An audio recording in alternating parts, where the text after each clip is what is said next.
السلام عليكم ورحمة الله وبركاته الحمد لله رب العالمين والصلاة والسلام على سيدنا محمد رسول الله صلى الله عليه وسلم أما بعد அன்பு நிறைந்த GeM TV நேயர் பெருமக்களே, உங்கள் மீதும் உலக மக்களாகிய நம் யாவர் மீதும் ஏக இறைவனின் சாந்தியும் சமாதானமும் உண்டாகட்டுமாகுக.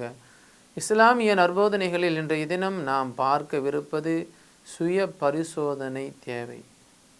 அருமையான பெருமக்களை, இந்த உலகில் வாழ்கிற ஒவ்வொரு மனிதனும் நான் நல்ல மனிதன், என்னை போல் வருமா, நான் அவ்வளோ பரிசுத்தமான ஆளுங்கன்னு எல்லாமே மாறுதட்டி சொல்கிறோம்.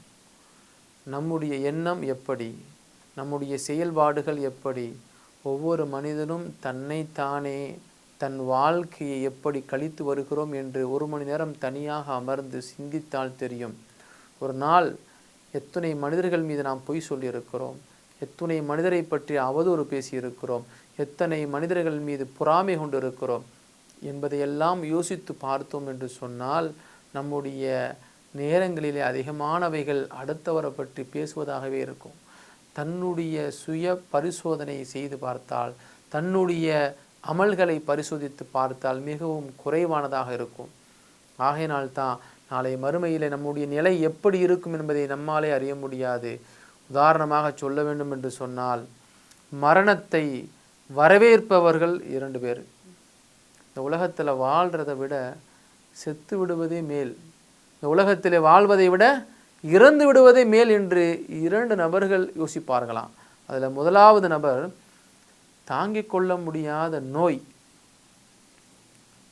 அவருக்கு எவ்வளவுதான் மருத்துவம் பார்த்தாச்சு, அந்த மருத்துவத்தால் அந்த நோய் குணமாகலை, படுத்த படுக்கையாக இருக்கிறாரு, எழுந்து தன் சுய தேவைகளை அவரால் செய்ய முடியலை. அவருடைய பிள்ளைகள் எவ்வளவோ முயற்சி செய்து பார்த்தார்கள், ஆனால் முடியலை. கடைசி அவர் நினைக்கிறாரு, இந்த நோயோடு நாம் வாழணுமா, இந்த உலகத்தில் சீக்கிரம் இறந்து போயிட்டா நிம்மதியாக போய் சேரலாமே அப்படின்னு சொல்லி சில நோய்களால் பாதிக்கப்பட்ட மனிதர்கள் இப்படியும் யோசிக்கக்கூடிய ஒரு நிலையை பார்க்க முடிகிறது. அதே நேரத்தில் இன்னொரு நபர், மரணத்திற்கு அஞ்சாத மகான்கள், இறைநேசர்கள்.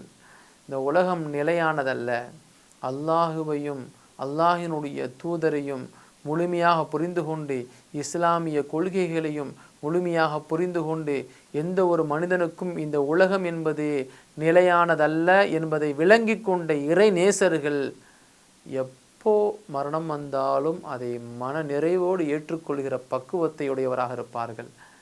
இன்றைக்கி நமக்கு தெரிஞ்ச ஒரு ஆள்கிட்ட போய், இந்த உலகத்தில் உனக்கு வாழணும் ஆசையா, இல்லை சீக்கிரம் போய் சேரணும்னு ஆசையான்னு சொல்லி கேட்டால், என்னப்பா இப்படி கேட்குற, இந்த உலகத்தில் நல்லா சந்தோஷமாக வாழணும்ப்பா, நான் கஷ்டப்பட்டுருக்கிறேன், நல்லா சம்பாரித்து செல்வ செழிப்போடு சந்தோஷமாக மனைவி பிள்ளைகளோடு வாழணும் ஆசையாக இருக்குது, எப்போ சாவன்னு கேட்குற, அப்படி கேட்காதப்பான்னு சொல்லுவாங்களா இல்லையா? ஆனால் இந்த உலகத்தில் வாழ்வதை விட மரணமாகுவதே மேல், மரணம் வந்தால் மனப்பூர்வமாக நான் ஏற்றுக்கொள்ள தயார் என்று நோயினால் பீடிக்கப்பட்டு சிரமப்படுகிற மனிதன் யோசிப்பான். அல்லது மரணம் வந்தால் தாராளமாக அதை ஏற்றுக்கொள்ள தயார் என்று இறைநேசர்கள் ஏற்றுக்கொள்வார்கள் என்று நபிகள் நாயகம் ஸல்லல்லாஹு அலைஹி வஸல்லம் அவர்கள் கூறுவதாக நாம் பார்க்க முடிகிறது. அருமையான பெருமக்களே, உதாரணமாக சொல்ல வேண்டும் என்று சொன்னால், மன்னர் ஹாரூன் ரஷீத் என்கிற ஒரு அரசர் வாழ்ந்து வந்தார். அவருடைய அரசபையில் அறிஞராக ஃபஹ்லூல் என்று சொல்லப்படுகிற ஒரு கவிஞர் இருந்தார்.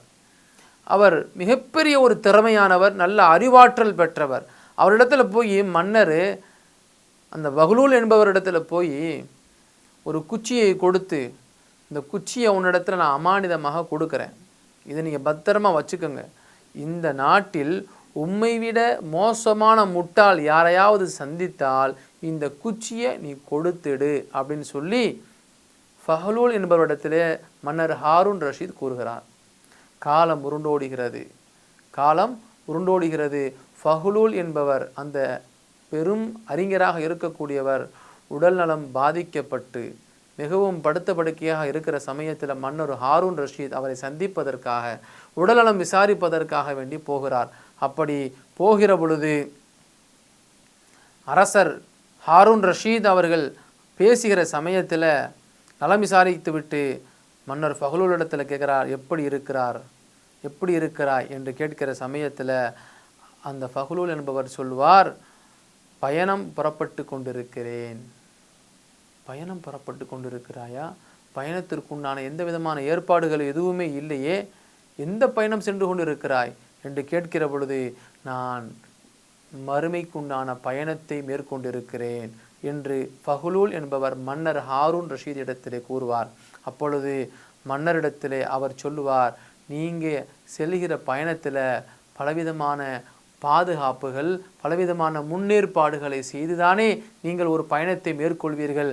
நான் பயணப்படுகிற இந்த பயணம் இருக்கிறதே, இந்த பயணத்திற்கு வாகனத்தின் மூலமாக எந்த பாதுகாவலும் தேவையில்லை, ஆட்கள் மூலமாக எந்த பாதுகாவலும் தேவையில்லை, உணவு கட்டி கொண்டு செல்வது தேவையில்லை, எந்த விதமான காசு பணம் எதுவுமே தேவையில்லை, என்னோடு இந்த பயணத்தில் யாரையும் நான் அழைத்து கொள்வதும் கிடையாது. ஆனால் நீங்கள் செல்கிற பயணம் இருக்கிறதே, அனைத்திற்கும் நீங்கள் உதவிக்காக வேண்டி அழைத்து செல்வீர்கள்.